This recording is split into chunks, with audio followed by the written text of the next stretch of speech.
Mas Wapres, apa mungkin bisa diceritakan Mas terkait Mas Wapres kenapa tiba-tiba bisa ke Afsel? Ya, ini adalah penugasan dari Bapak Presiden untuk mewakili beliau di G20 Summit yang sangat bersejarah ini. Pertama kalinya diadakan di Afrika. Dari hari pertama kita melakukan meeting CEO Business Forum, lalu G20 Summit, sesi 1, 2, 3 sudah berjalan dengan lancar semua, dan posisi Indonesia sudah kita suarakan di mata dunia. Pesan dari Bapak Presiden juga sudah kita sampaikan di depan para kepala-kepala negara. Saya terima kasih juga ke Pak Menko, Pak Wamenkyu, Pak Wamenlu, Pak Dubes. Acaranya berjalan dengan baik dan lancar. Oke, Mas Wapres, mungkin ada pesan Mas selama 3 hari ini untuk pesan-pesan untuk ke dunia begitu seperti apa? Mempertegas posisi Global South di tatanan global. Mempertegas apa yang sudah didorong dan diinisiasi Indonesia dari 4 tahun yang lalu. Keadilan ekonomi global ini yang secara konsisten Indonesia sampaikan terus. Jadi setiap negara berhak untuk menentukan arah pembangunannya. Yang namanya kerjasama, partnership harus mensejahterakan, harus memberdayakan. Seperti yang saya sampaikan kemarin, tidak boleh mendikte, tidak boleh membuat ketergantungan. Mas, untuk di rangkaian KTT ini juga Mas Wapres mengadakan pertemuan bilateral dengan sejumlah negara mitra. Boleh diceritakan Mas hasil dari pertemuan tersebut? Ya, kita sudah melakukan pertemuan dengan beberapa kepala negara. Saya sampaikan juga pada saat rapat itu, pada saat pertemuan, program-program prioritas dari Bapak Presiden. Misalnya MBG, hilirisasi, swasembada pangan, dan lain-lainnya. Hasil rapat segera kita follow up dan kita laporkan ke Pak Presiden begitu nanti kita sampai di tanah air. Ya. Oke, siap. Terima kasih Mas. Terima kasih. Pulang. 可以坐吧，我们的总统还在坐了。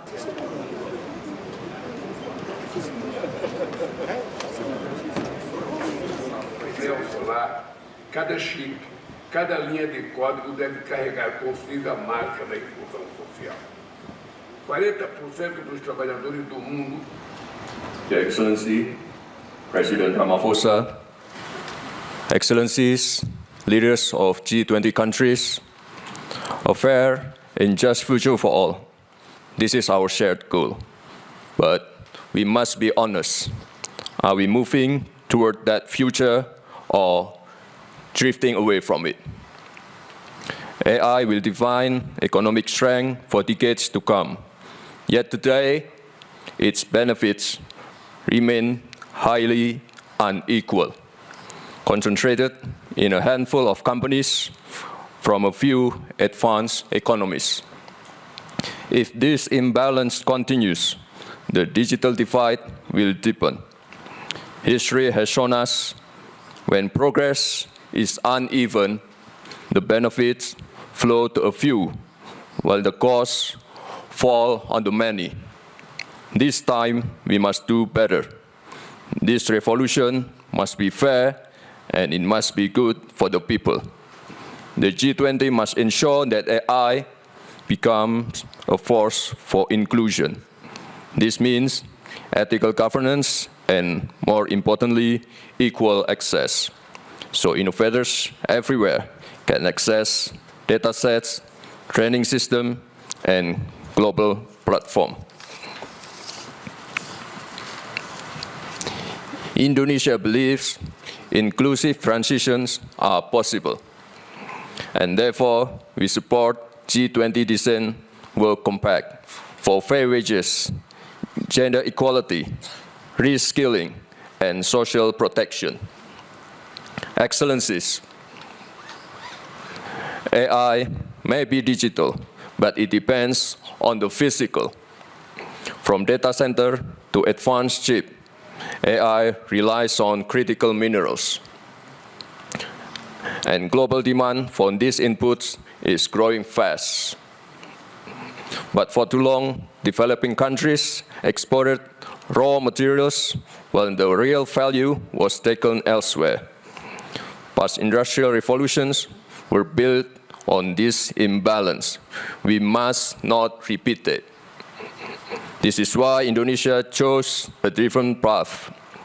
We build industry at home and invest in downstream transformation and ensure our people benefit from their own natural wealth. This is not about closing doors, it's about opening fair partnership, linking investment, technology transfer, and responsible practices for critical minerals. Excellencies, a fair and just future will not happen by itself. It requires leadership and cooperation to ensure this new industrial revolution lifts all nations, not only a few. Indonesia stands ready to work with all of you so the G20 becomes the bridge between innovation and inclusion, between progress and justice. Indonesia believes that the future must be built on justice. Justice in how we govern new technologies. Justice in how we use natural resources. And justice for our workers. Thank you. Thank you, Vice President Mas Wapres, apa mungkin bisa diceritakan Mas terkait Mas Wapres kenapa tiba-tiba bisa ke Afsel? Ya, ini adalah penugasan dari Bapak Presiden untuk mewakili beliau di G20 Summit yang sangat bersejarah ini.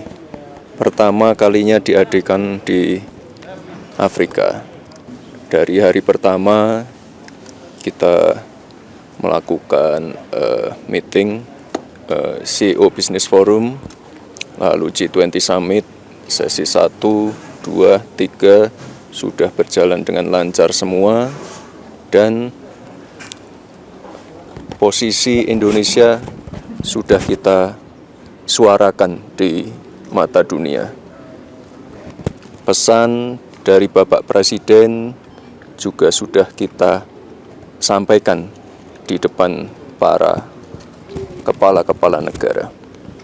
Saya terima kasih juga ke Pak Menko, Pak Wamenkyu, Pak Wamenlu, Pak Dubes. Acaranya berjalan dengan baik dan lancar. Oke, Mas Wapres, mungkin ada pesan Mas selama 3 hari ini untuk pesan-pesan untuk ke dunia begitu seperti apa?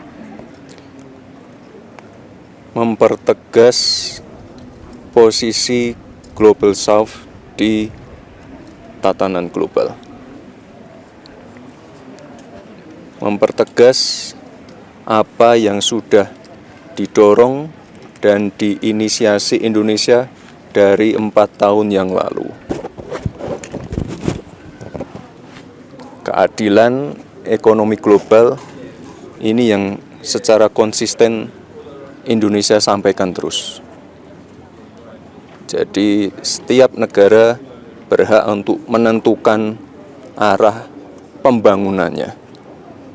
Yang namanya kerjasama, partnership harus mensejahterakan, harus memberdayakan. Seperti yang saya sampaikan kemarin, tidak boleh mendikte, tidak boleh membuat ketergantungan. Mas untuk di rangkaian KTT ini juga Mas Wapres mengadakan pertemuan bilateral dengan sejumlah negara mitra. Boleh diceritakan Mas hasil dari pertemuan tersebut? Ya, kita sudah melakukan pertemuan dengan beberapa kepala negara. Saya sampaikan juga pada saat rapat itu, pada saat pertemuan, program-program prioritas dari Bapak Presiden.